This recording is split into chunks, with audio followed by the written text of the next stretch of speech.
Hello दोस्तों, आपका स्वागत है only IAS exam fighter channel में। आज 5 जून है और द हिंदू का एडिटोरियल डिस्कशन करेंगे।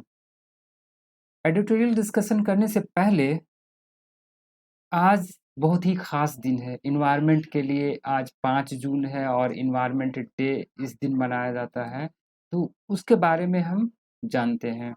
उससे जानने से पहले हम देखते हैं ये सब चीज़, हम सोर्सेस यहाँ से रहेगा मेरा रहेगा, जैसे द हिंदू से लेते हैं, मतलब टॉपिक ऑफ पीआईबी से हो गया, इंडियन एक्सप्रेस से हो गया, हिंदुस्तान टाइम्स से हो गया, इकोनॉमिक टाइम्स से हो गया, द टाइम्स ऑफ इंडिया से, इससे हम लेते हैं। उससे पहले एक कोट हम देखते हैं, एपीजे अब्दुल कलाम सर का ये कोट है, I am not a handsome but I can give my hand to someone who needs help.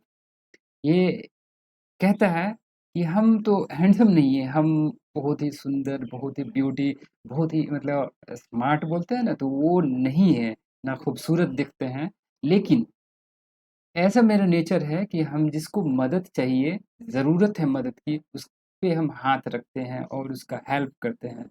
Because beauty is required in heart not in face. इसीलिए कहता है कि मतलब जो ब्यूटी होना चाहिए, जो सुंदरता होना चाहिए, वो हार्ट में, दिल में होना चाहिए, ना कि फेस में होना चाहिए ना। ये कोटेशन है आज का, ठीक है? ये चैरिटी के बारे में आप यूज़ कर सकते हैं, अगर आप बहुत ही देखिएगा, बहुत ही अमीर आदमी है लेकिन चैरिटेबल नहीं करता है, तो उसके लिए आप ये कोटेशन यूज़ कर सकते हैं। अगर चैरिटी पूछता है मेंस में क्वेश्चन, तो ये क्वेश्चन है। आज एनवायरनमेंट डे है ना, 5 जून है, जो कि मतलब ये दिया, ये स्टार्ट किया गया था 1972 में, एक यूनाइटेड नेशन का कॉन्फ्रेंस हुआ था, Stockholm conference on the human environment, जो कि 1972 में होता है। 1972 में ये कॉन्फ्रेंस हुआ था और उसी में एक कंसेंसस बना था कि इसमें जो डिस्कशन हुआ था कि डिस्कशन हुआ on the integration of human interaction and the environment. Human और एनवायरनमेंट में किस तरह का इंटरेक्शन होना चाहिए, उसके बारे में ये मतलब डिस्कशन हुआ था वहाँ। और लेटर मतलब एक साल के बाद 1973 से फर्स्ट वर्ल्ड एनवायरनमेंट डे मनाया गया है, जो कि थीम था ओनली वन अर्थ, ये थीम था, है ना? और उसी दिन से मनाया जा रहा है। और ये बेसिकली क्या है, इसमें हम क्या करते हैं, platform rising awareness on environment issues as marine pollution, overpopulation, global warming, sustainable development and wildlife crime, इसके बारे में हम स्पेशली क्या करते हैं, अवेयरनेस फैलाते हैं, है ना? तो आदमी जागरूक हो, इन्वायरमेंट पॉल्यूशन ना करे, है ना? बहुत सारा आप देखते होंगे कि खा पी के, जैसे गंगा के किनारे है या तो फिर मतलब नदी के किनारे या तो ओशन के किनारे, क्या करता है, टूरिस्ट लोग जाता है, जाने के बाद ये प्लास्टिक हो गया तो वेस्ट मटेरियल फेंक देता है, तो उसी को अवेयरनेस मतलब ये करने के लिए, अवायर करने के लिए ये डे मनाया जाता है। आज 2023 में, जो कि मतलब ये थीम है सॉल्यूशन टू प्लास्टिक पॉल्यूशन, ये सॉल्यूशन है। और इसको मनाया गया है कोट कोट डी एवोरी, है ना, जो साउथ अफ्रीका, यहाँ देख सकते हैं साउथ अफ्रीका का एक ये कंट्री है, कोट, इसी यही मतलब इसको मनाएगा। और पार्टनर इसका नीदरलैंड्स है, इसको ध्यान में रखिएगा। ठीक है, ये इन्वायरमेंट डे आपका हो गया। आगे चलते हैं। आगे मतलब ये है, और 2000 ये भी ध्यान रखते रखते चलिए कि 2022 में जो मनाया गया था, उसका थीम था ओनली वन अर्थ।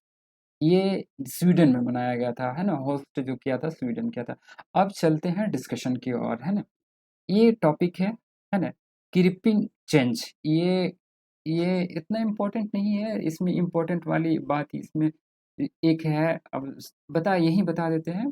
इसमें जो है ना, ज्ञान वापी मस्जिद जो है इशू चल रहा है, तो उसी के बारे में ये बताया गया है। तो इसमें religious religious work place act एक है ना, 1991 में लाया गया था, जो कि मतलब जो कि 1947 जब इंडिया आज़ाद, अगस्त 15 अगस्त 1947 के बाद, जब जो भी मतलब जो जहाँ मस्जिद है, जहाँ मंदिर है, जहाँ वैसे की वैसे ही रहना चाहिए, वो एक्ट आपका मोस्ट इम्पोर्टेंट ध्यान रखने वाली बात है, ठीक है? The religious work place act 1991 है ना, इसको ध्यान में रखना है आपको। इसमें दो चीज छूट दिया गया था। एक राम मंदिर वाला एक केस था, एक और आप लोग कमेंट में लिखिएगा, है ना।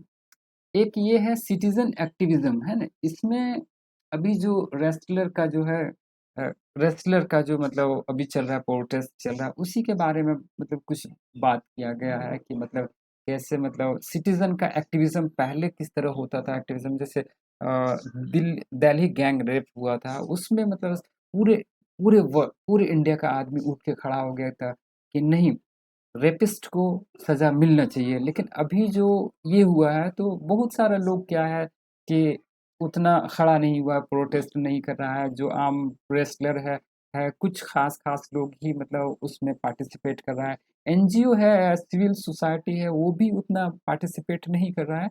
तो वही बोल रहा है कहीं न कहीं हमारा सोसाइटी का जो है ना स्ट्रक्चर चेंज हो रहा है। तो ये इसमें मतलब बोला गया है, ठीक है। और दिल्ली ऑर्डिनेंस ये इम्पोर्टेंट है, इसको हम डिस्कशन करेंगे।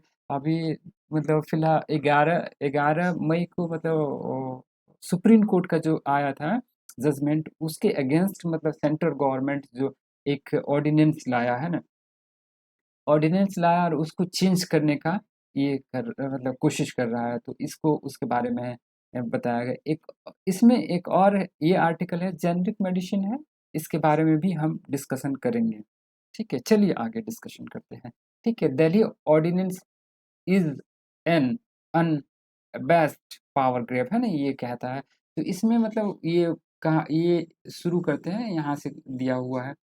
तो और 19 मई को एक union government promulgated an ordinance to amend the government of national capital territory of Delhi, ये एनसीटीडी है ना, एक्ट 1991 को चेंज करने के मतलब ऑर्डिनेंस चेंज करने का ऑर्डिनेंस लाया सेंट्रल गवर्नमेंट। ये यही मतलब है जो कि सुप्रीम कोर्ट जजमेंट दिया था 11 मई के, उसके अगेंस्ट में लाया। और इसमें इसमें मतलब क्या किया गया है, पावर ओवर ब्यूरोक्रेटिक अपॉइंटमेंट्स इन दिल्ली। अगर मतलब जो ब्यूरोक्रेट जैसे आईएएस है या तो फिर आईएएस है, बड़ा बड़ा अधिकारी है, उसको अपॉइंटमेंट कौन करेगा, उसके अगेंस्ट में ये लाया है ना, ये लाया है।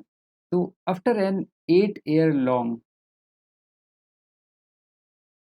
प्रोटेक्ट लीगल बैटल, है ना, a 5 judge constitution bench led by Chief Justice of India D.Y. Chandrachud has unanimously held that that elected government of Delhi had legislative and administrative power administrative power over services, है ना। अगर services में सारा मतलब यही बोल रहा है कि दिल्ली गवर्नमेंट में लेजिस्लेटिव है, तो वही अपॉइंटमेंट करेगा कौन अधिकारी को कहाँ अपॉइंटमेंट करना है, कैसे करना है। तो वो सुप्रीम कोर्ट ये ऑर्डर दिया है ना। सर्विसेज में जैसे है ना, सर्विसेज के बारे में होता है, तो वही को उसी को रिमूव करते हुए ऑर्डिनेंस लाया। और एक entry 41 services of the state list from the Delhi government control and create a national capital civil service authority consisting of chief minister, chief secretary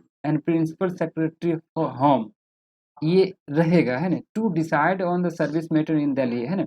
ये तीन जो है ना ऑर्डिनेंस अभी जो लाया है, ये तीन चीज मतलब ये क्रिएट किया गया है ना, उसको रिमूव कर दिया। एंट्री 41 को सर्विस जिसमें है ना स्टेट लिस्ट में, उसको रिमूव कर दिया और ये लाया। और इसमें क्या किया है, national capital civil service authority, ये बॉडी क्रिएट किया है ना। इसमें 3 मेंबर होता है, 3 मेंबर के बारे में बात किया गया है। जैसे चीफ मिनिस्टर हो गया, दिल्ली का चीफ मिनिस्टर, ठीक है। उसके बाद चीफ सेक्रेटरी हो गया, ठीक है। प्रिंसिपल सेक्रेटरी हो, ये तो दोनों देखो, यहाँ इशू ये है कि मतलब ये चीफ सेक्रेटरी और प्रिंसिपल सेक्रेटरी फॉर होम, ये तो दोनों सेंटर का है। अब यहाँ रहा बाकी चीफ मिनिस्टर, इसके पास तो पावर ही नहीं रहा है ना to decide on the service matter in the, ये मतलब डिसाइड करना। Decision of the authority will be made through the majority voting. अब यही कह रहा है कि चीफ मिनिस्टर हो गया, चीफ सेक्रेटरी हो गया, प्रिंसिपल सेक्रेटरी, अब बोले डिसीजन लिया जाएगा मेजोरिटी में। अब दो सेंट्रल का है, एक दिल्ली दिल्ली का चीफ मिनिस्टर है, वो तो कुछ कर नहीं सकते बेचारा। सेंट्रल का है तो वो जाहिर सी बात है चीफ सेक्रेटरी और चीफ प्रिंसिपल सेक्रेटरी दोनों सेंटर के फेवर में ही वो डिसीजन लेगा, है ना। तो यही यहाँ मतलब ये बता रहा है कि यही झगड़ा है यहाँ अभी, यही मतलब झगड़ा चल रहा है ना, ये समझ गए हैं। तो ऑडियंस प्रूव दैट अगर ये दोनों डिसएग्रीमेंट, किसी तरह का डिसएग्रीमेंट होता है, ये डिसएग्रीमेंट होता है तो लेफ्टिनेंट गवर्नर डिसाइड करेगा, उसका डिसीजन फाइनल होगा, है ना। एलजी मतलब शैल प्रिवेल। तो ये क्या हुआ, ordinance raise multi legal and political question regarding, ये जो ये ऑर्डिनेंस लाया है तो ये बहुत सारा क्वेश्चन क्रिएट कर दे रहा है। क्या क्या क्वेश्चन क्रिएट है, फेडरलिज्म के बारे में, डेमोक्रेसी के बारे में, ब्यूरोक्रेटिक अकाउंटेबिलिटी के बारे में, अकाउंटेबिलिटी में, executive law making and judicial review में, मतलब इसमें क्वेश्चन मार्क लगा दे रहा है, ठीक है। तो ये यहाँ तक है, आप यहाँ तक ये समझ गए होंगे, ये कुछ नहीं है, बस इसमें यही है कि सेंट्रल गवर्नमेंट के अगेंस्ट एक ऑर्डिनेंस, सॉरी, सुप्रीम कोर्ट के जजमेंट के अगेंस्ट सेंट्रल गवर्नमेंट ने एक ऑर्डिनेंस लाया है, जिसमें मतलब 3 मेंबर का मतलब 3 मेंबर का ये होगा, बॉडी होगा वो, और वो डिसाइड करेगा कि कौन सा अधिकारी को कहाँ पोस्ट करना है और कहाँ नहीं करना है। जिसमें जिसमें ये है, जिसमें मतलब जिसमें national capital civil service authority ये है ना 3 मेंबर का, जिसमें जिसमें चीफ सेक्रेटरी मेंबर रहेगा, उसके बाद प्रिंसिपल सेक्रेटरी रहेगा, होम मिनिस्टर, होम का वही सेंट्रल का, और चीफ मिनिस्टर का। और ये डिसीजन जो है ना मेजोरिटी में लिया जाएगा, तो मेजोरिटी में लिया जाएगा तो चीफ सेक्रेटरी और प्रिंसिपल सेक्रेटरी ये सेंट्रल के फेवर में काम करेगा। अगर ये दोनों ये डिसएग्रीमेंट अगर होता है डिसीजन लेने में, तो एलजी काम करेगा। ये तीनों तो क्या है, सेंट्रल का है, ये है ना। तो यही मतलब इशू बोल रहा है कि अगर जो जीत के आया है उसके हाथ में पावर ही नहीं है, तो इसमें तो क्वेश्चन मार्क लग रहा है ना, क्वेश्चन मार्क लग रहा है। फेडरलिज्म है, डेमोक्रेसी है, ब्यूरोक्रेटिक अकाउंटेबिलिटी पे है, एग्जीक्यूटिव लॉ मेकिंग में है, जुडिशियल रिव्यू में, इसमें तो क्वेश्चन मार्क लग रहा है। आगे देखते हैं, ई एसिमेट्रिक फेडरलिज्म एंड दिल्ली, है ना। इसमें देखिए, इसमें एसिमेट्रिक फेडरलिज्म किसको बोलते हैं, एसिमेट्रिक फेडरलिज्म बोला जाता है जिसमें कहता है कि मतलब जिसमें क्या होता है कि किसी स्टेट है या तो यूनियन टेरिटरी है, तो उसको एक अलग फेवर दिया जाता है कंपेयर टू अलग, जैसे कंपेयर टू दूसरे स्टेट या यूटी के बारे में। जैसे एग्जांपल में दिया हुआ है, एग्जांपल में दिया है, एग्जांपल में है जैसे आर्टिकल 371, है ना, स्पेशल प्रोविजन ऑफ स्टेट का दिया जाता है। ये क्या है, इसिमेट्रिक फेडरलिज्म है, हो गया, है ना। और 370 हो गया, ये जो कि जम्मू कश्मीर को दिया था पहले, अभी तो रिमूव हो गया, डायलूट कर, रेवोल्यूशन कर, एबोलिस्ट कर दिया उसको। उसके बाद जैसे हो गया schedule 4, sorry schedule 5 and schedule 6, ये इसिमेट्रिक फेडरलिज्म है ना। तो ये इसिमेट्रिक फेडरलिज्म आप समझ गए, तो वही सुप्रीम कोर्ट जजमेंट आया था, उसमें बताया गया था कि the position of Delhi in India's federal constitutional scheme is not straightforward। ये बोल रहा है, मतलब बोला गया है, सुप्रीम कोर्ट के द्वारा बोला गया कि दिल्ली जो है, दिल्ली है, फेडरल कॉन्स्टिट्यूशन स्ट्रेट फॉरवर्ड नहीं है। सुप्रीम कोर्ट 11 मई में जो वर्डिक्ट दिया था उसमें बताया गया था, article 239 A in the Constitution accorded the National Capital Territory of Delhi a sui generic status। sui generic means क्या होता है, एक यूनिक स्टेटस, मतलब ये प्रोवाइड करता है ना, आर्टिकल 239 ए, है ना। ये national capital territory of Delhi को एक यूनिक स्टेटस प्रोवाइड करता है। तो ये सुप्रीम कोर्ट द्वारा बोला गया था, ठीक है।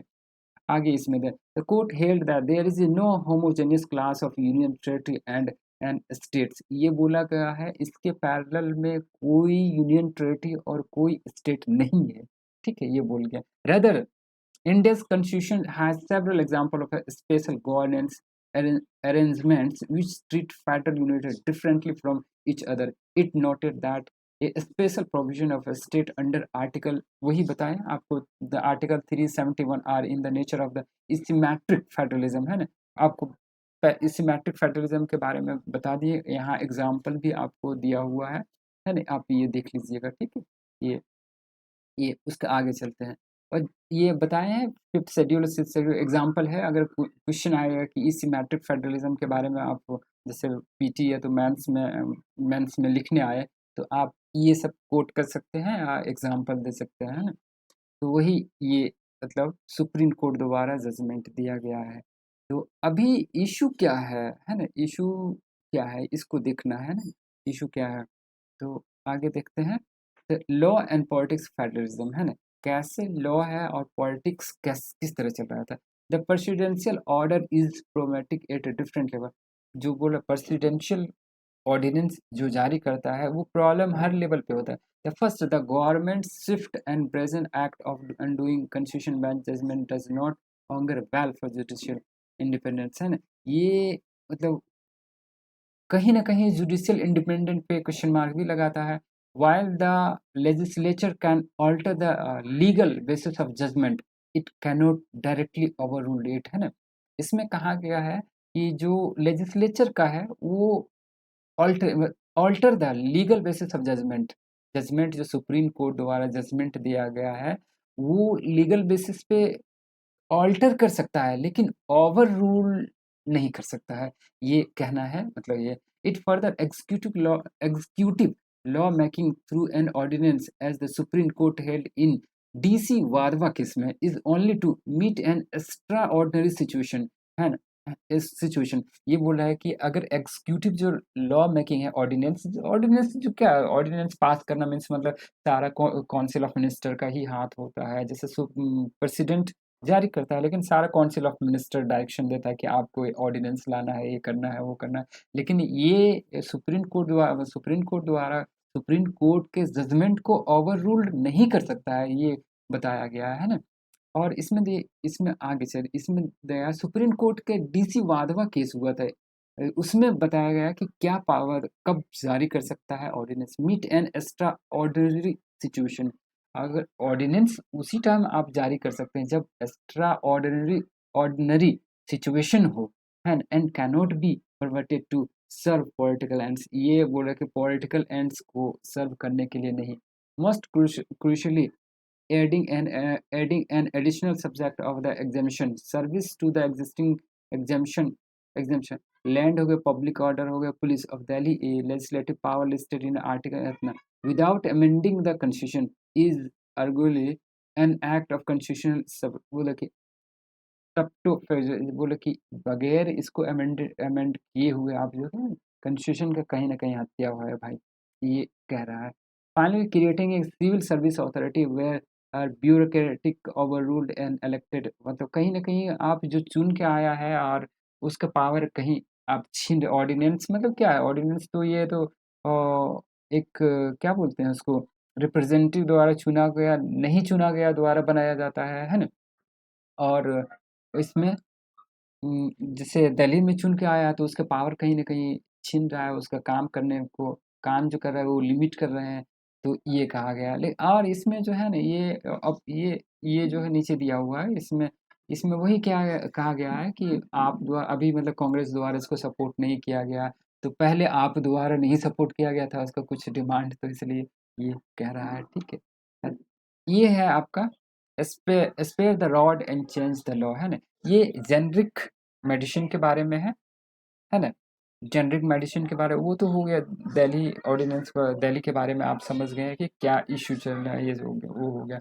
अभी जेनरिक मेडिसिन है, जेनरिक मेडिसिन के बारे में ये इसलिए न्यूज़ में है, देखिए the director general of health service ने issued at another order on May 12 reiterating direction that doctor is central government hospital prescribe only generic medicine instead of brand drugs। इसमें कहने का मतलब ये है कि डीजीएचएस है ना, DGHS director general of health service ने फिर से पहले एक ऑलरेडी इशू जारी कर चुका था और फिर से जारी किया है कि गवर्नमेंट हॉस्पिटल का जितना भी डॉक्टर है वो जो है ना वो ओनली जेनरिक मेडिसिन ही प्रिस्क्राइब करें पेशेंट को, ना कि ब्रांड ड्रग्स किसको बोलते हैं, जो कि जैसे लेबल लगा होता है जिसमें रिसर्च एंड इनोवेशन करके उसको बनाया गया है, तो ये क्या। तो आगे इसमें लिखता है the driving force behind this office order is the standard proof that doctor are in cahoots with the pharmaceutical. ये कहता है कि मतलब ये जारी करने का मेन मकसद यही है कि कहीं ना कहीं फार्मास्यूटिकल कंपनी और डॉक्टर के बीच साठ गांठ होता है, और फार्मास्यूटिकल कंपनी जो क्या करता है, डॉक्टर को पैसा देता है ना। आप देखे होंगे कि बहुत सारा एम आर क्या करता है, जाता है उसको परस्यू डॉक्टर को परस्यू सर मेरा लिख दीजिए, है ना, मेरा मेरा मेरा मेरा दवाई प्रिस्क्राइब कीजिए, मेरा दवा आप प्रिस्क्राइब कीजिए आप, है ना। उसमें दिया जाता है, मतलब देखा आप डॉक्टर के पास गए हो तो ये देखते होंगे, तो वो अंदर से कहीं नहीं कहीं साठ गांठ होता है। लेकिन डॉक्टर भी तो ये कहता है ना कि भाई आप तो ठीक है, आप जारी कर दिए, ये इश्यू जारी कर दें, लेकिन क्या आपका जेनरिक मेडिसिन क्या सही है। तो वही व्हाट इज जेनरिक सबसे पहले, उसके बाद आप समझ, ये आप समझ गए कि ये जारी कर, ये है, ठीक है, इश्यू जारी, लेकिन जेनरिक मेडिसिन किसको, what is generic medicine, generic drugs है a generic drugs, a generic drugs is a pharmaceutical drugs that contain the same chemical substances as a drugs that was originally protected by chemical patent है ना। कहने का मतलब ये है कि जो जेनरिक ड्रग्स उसको कहेंगे जो ओरिजिनली जब रिसर्च आर एन डी करके जो दवाई बनाया गया है, सेम उसी का कंपोनेंट रहता है, लेकिन उसका पेटेंट खत्म हो जाता है ना, पेटेंट खत्म 20 साल का रहता है, उसके बाद उसमें कहा गया है कि आप फ्री में, पेटेंट खत्म खत्म हो जाता है तो उसको रॉयल्टी नहीं देना पड़ता है, तो दवाई सस्ता हो जाए। Generic drugs are allowed for sale after the patent on the original drugs expire, है ना। जेनरिक ड्रग्स उसी समय आप उस टाइम बेच सकते हैं, वो तब बेच सकते हैं जब मतलब उसका पेटेंट खत्म हो जाए, है ना। जो सर्च रिसर्च किया है उसको तो कुछ मिलना चाहिए ना, तो उसको मिलने के लिए उसको 20 साल तक टाइम दिया दिया जाता है कि आप रॉयल्टी लीजिए, है ना। तो ये दिया गया है। तो आप समझ गए हैं कि जेनरिक मेडिसिन क्या है। जेनरिक मेडिसिन वही है, same component same same chemical composition होता है, जो ओरिजिनली पैटेंट के द्वारा वो रहता है ना। जब पैटेंट खत्म हो जाता है तब उसको जेनरिक मेडिसिन कहा जाता है, इसलिए कि वो सस्ता हो जाता है, उसको रॉयल्टी नहीं चाहिए, है ना, नहीं मिलता है, तो वो सस्ता धीरे धीरे कर देता है, तो ये है।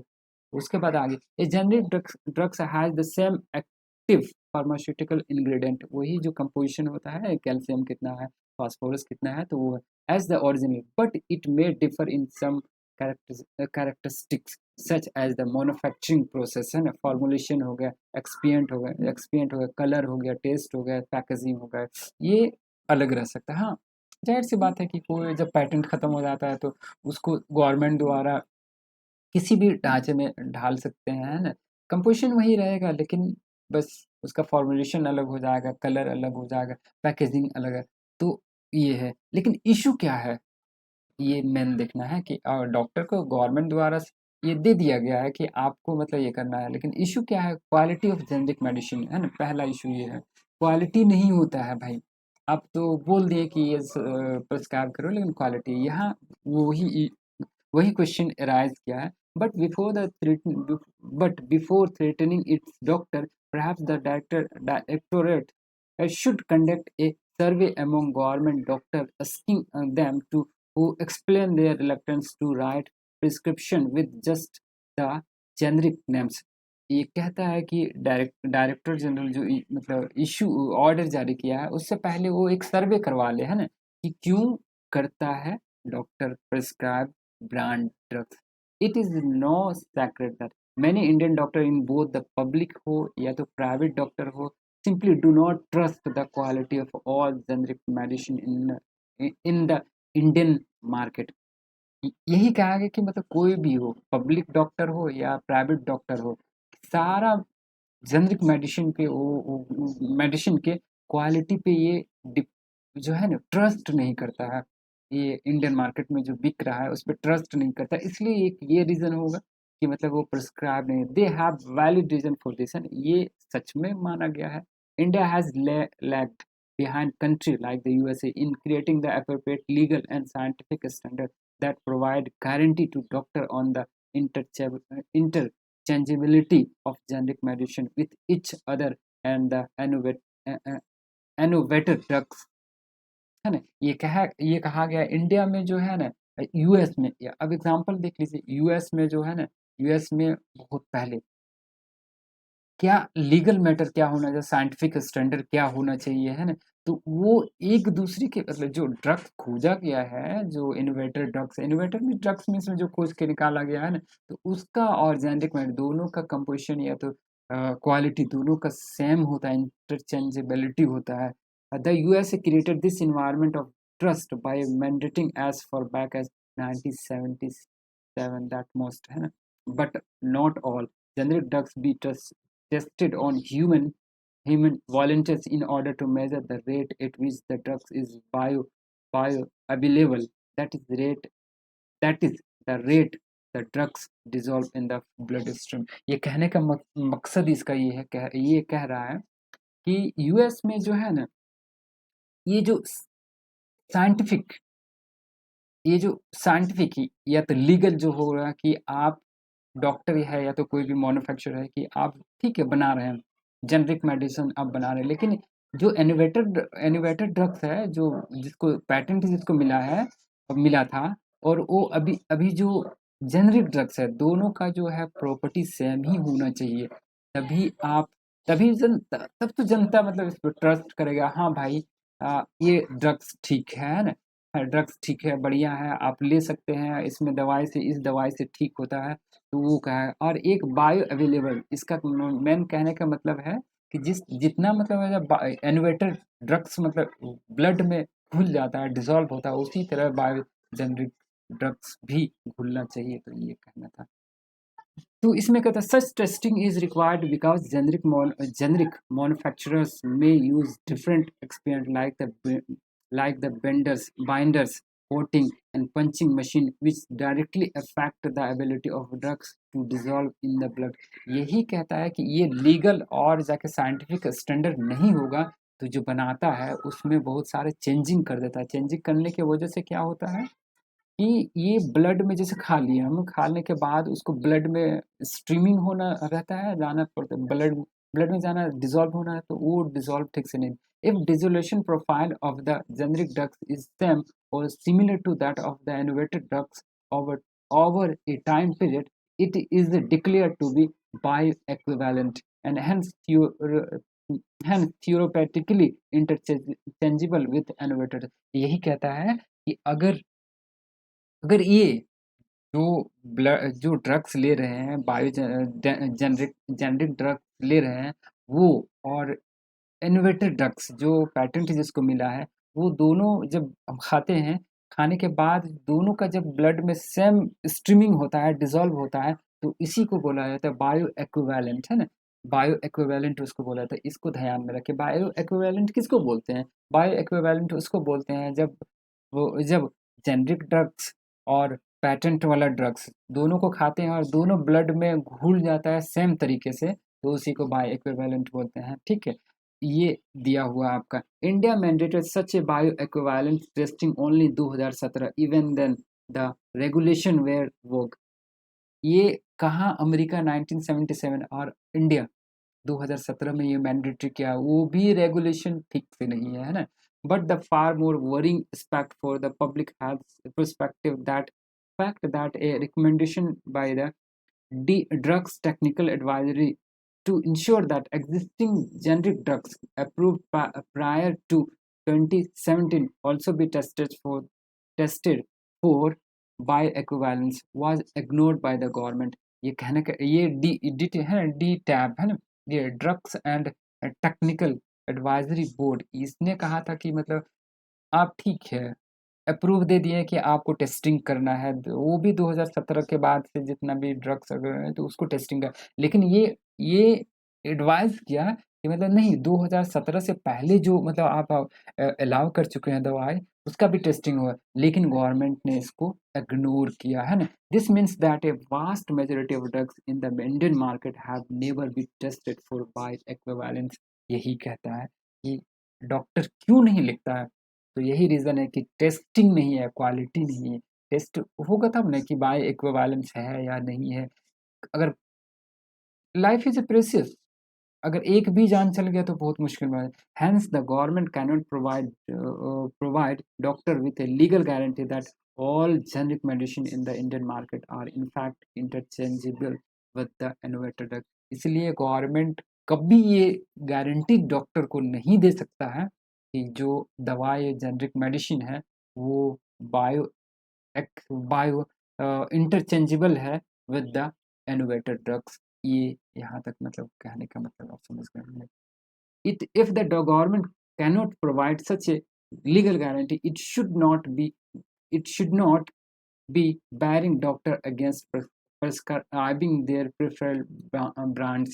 Many doctors have developed faith in particular brands, not because they receive bribe, but because patient feedback has taught them that other brand do not work as effectively। ये कहता है कि ये गवर्नमेंट कभी उसको फोर्सफुली नहीं कर सकता है, और ये स्पेशली डॉक्टर लिखता है कि कोई ब्रांड का डॉक्टर मतलब मेडिसिन लिख दिया, तो उसमें क्या होता है, उसमें बाद में उसको फीडबैक मिलता है ना, तो उस फीडबैक बेसिस पे ही मतलब वो बार बार उसको लिखता है ताकि वो अच्छा काम करता होगा ना, तभी तो लिखता है। तो ये है, ये कह रहा है। लेकिन अब दूसरा इशू रह गया, पहला हो गया क्वालिटी, दूसरा stability testing. The lack of bioequivalence testing is just one of the issue with the generic medicine in India. The other massive problem is the issue of stability testing. The key challenge to manufacturing any drugs is to ensure that it remain stable through a stressed supply chain in differing condition of heat and humidity, and unstable drugs will start decomposing, possibly reducing its efficiency। कहने का मतलब ये है, stability testing है अब तो बना दिए हैं ना, जैसे जनरिक, यही मतलब ये ये नहीं, स्टेबिलिटी टेस्टिंग उसे कहते हैं जब दवाई हम बना दिए, दवाई बनाने के बाद क्या होता है कि कभी सर्दी, कभी कभी कभी ठंडा, है ना, कभी कोल्ड, कभी हॉट, मौसम चेंज होता रहता है, उस पोजीशन में अगर स्टेबल है दवाई तब उसको मतलब अच्छा माना जाता है। अगर नहीं अच्छा है तो आप बहुत सारा दवाई देखे होंगे कि उसका जो ऊपर वाला होता है वो है ना, कोट होता है, वो धीरे-धीरे पिघलने लगता है। अगर हो गर्मी बढ़ गई तो वो धीरे-धीरे पिघलने लगता है। तो ये इश्यू होता है, और क्या इश्यू होता है, डिस्कलरिंग होने लगता है। तो ये सारा मतलब बताता है कि स्टेबिलिटी टेस्टिंग नहीं है जेनेरिक मेडिसिन मेडिसिन का, है ना? और हिस्ट्री बताता है कि इंडिया में ये जो है ना 2018 में ये दिया गया था कि स्टेबिलिटी टेस्टिंग होना चाहिए, है ना? लेकिन गवर्नमेंट, लेकिन क्या, this could be additional response quality issue that undermine the trust of government doctor in general. तो ये नहीं हो रहा है जिसके कारण ये सब बोल रहा है, ये सब गवर्नमेंट डॉक्टर रिफ्यूज कर रहा है कि नहीं, मतलब जेनरिक मेडिसिन नहीं देना चाहिए तो पब्लिक इंटरेस्ट के लिए, ठीक है। ये हो गया, यहीं तक था, है ना? चलिए यहीं तक था इसका, यही कहानी। मैंने अब समझ गए होंगे कि क्या इशू है, क्वालिटी क्वालिटी इशू है, उसके बाद स्टेबिलिटी ऑफ टेस्टिंग है ना। टेस्टिंग, दो चीज़ मेन याद रखना है आपको, और क्या है जेनरिक मेडिसिन उसके बारे में जानना है, ठीक है। यही हो गए, ये दो टॉपिक था। न्यूज़ में चलते हैं, आज क्या नहीं, माली कम्युनिटी है, ये रिजर्वेशन मांग रहा है राजस्थान में, तो आप इसको ध्यान में रखिएगा। माली कम्युनिटी आप बहुत फेमस है महाराष्ट्र में। महाराष्ट्र में माली का काम करता है, जैसे माली नहीं समझते, माली गार्डनिंग करना, है ना, उसका काम करता है। तो वो इसका है, ये ज्योतिराव फुले जी, है ना, ज्योतिराव फुले जी यही माली कम्युनिटी से। सानन पावर प्रोजेक्ट है ना, सानन पावर प्रोजेक्ट जो कि मतलब हिमाचल प्रदेश में ये है, जोगिंदर नगर में ये सिचुएटेड है। और ये जो है ना, इसका है हिमाचल प्रदेश में, लेकिन कंट्रोल जो है ना पंजाब स्टेट इलेक्ट्रिसिटी बोर्ड के अंदर है ना। और इसका रेवेन्यू इसी में 2024 में इसका मतलब ख़त्म होने वाला है लीज़, और फाइनली ये हिमाचल प्रदेश, तो ये हो गया। अब एक इशू ये था, फ्लैग फ्लैप सेल ब्लैक टोटल, ये डेड इन फायर इन प्राइवेट बैंक इन कसार कसारा गोड, है ना, केरला में जो है ना 56 को टर्टल जो है जल गया आग से। तो वो कह रहा है, तो अब से आनेंगे इंडियन फ्लैप शेल टर्टल किसको कहते हैं। ये फ्रेश वाटर स्पीसीज है, टर्टल है। ये साउथ एशिया में पाया जाता है। IUCN स्टेटस इसका वनरेबल है। और इसका डिस्ट्रीब्यूशन अगर देखा जाए तो कहाँ कहाँ, पाकिस्तान हो गया, इंडिया हो गया, श्रीलंका हो गया, नेपाल हो गया, बांग्लादेश हो गया, यहाँ पाया जाता है, ठीक है। म्यांमार में एरावडी और साल्विन रिवर में भी पाया जाता है। अंडमान एंड निकोबार में भी इंडिया में पाया जाता है। और डेसर्ट राजस्थान में भी पाया जाता है, ठीक है। ये ध्यान में रखने वाली बात है। और इसका ओमनी वायरस होता है। ये क्वेश्चन पूछता है, जाहिर सी बात, ये क्वेश्चन भी पूछा हुआ था यूपीएससी में प्री में, कि क्या ये कार्निवोरस होता है, हार्बीवोरस होता है, या ओमनीवोरस भी होता है। तो ये ओमनीवोरस भी हो सकता है, तो ये आपको याद रखना है। एक दूसरा है इंडियन ब्लैक टर्टल, है ना। ये हो फ्लैप शेप टर्टल, ये हो इंडियन, या तो इंडियन पॉन्ड टैरन टैरापिन टर्टल है ये, है ना। मीडियम साइज का होता है, फ्रेश वाटर टर्टल है, साउथ एशिया में पाया जाता है। और इसका जो है ना लिस्ट कंसर्न है IUCN में, ये याद रखना है। कवच सिस्टम, अभी जो कि उड़ीसा में बहुत ही भयानक, जो दर्दनाक हादसा हो गया, तो ये कवच सिस्टम है, जो कि मतलब बहुत पहले इंडिया द्वारा बनाया गया था, कि एक्सीडेंट अगर ये अवॉइड कर सकता है ना, तो उसके बारे में हम जानेंगे। तो फिलहाल उसमें लगा नहीं था, गवर्नमेंट का यही मतलब बयान है कि उसमें कवच सिस्टम नहीं लगा था, जिसकी वजह से एक्सीडेंट हो गया। तो कवच सिस्टम क्या है? Indigenously developed automatic train protection system है ना। इसको डेवलप किया था RDOS, वो बनाया गया था, research design and standard organization द्वारा इसको डिज़ाइन किया गया था। और ये कोलैबोरेशन किसका था? इंडियन का है, इसको याद रखना है। The trial was facilitated by the South Central Railway. ये ट्रायल इसका साउथ सेंट्रल रेलवे में हुआ था, to achieve safety in train operation across Indian Railway, ठीक है।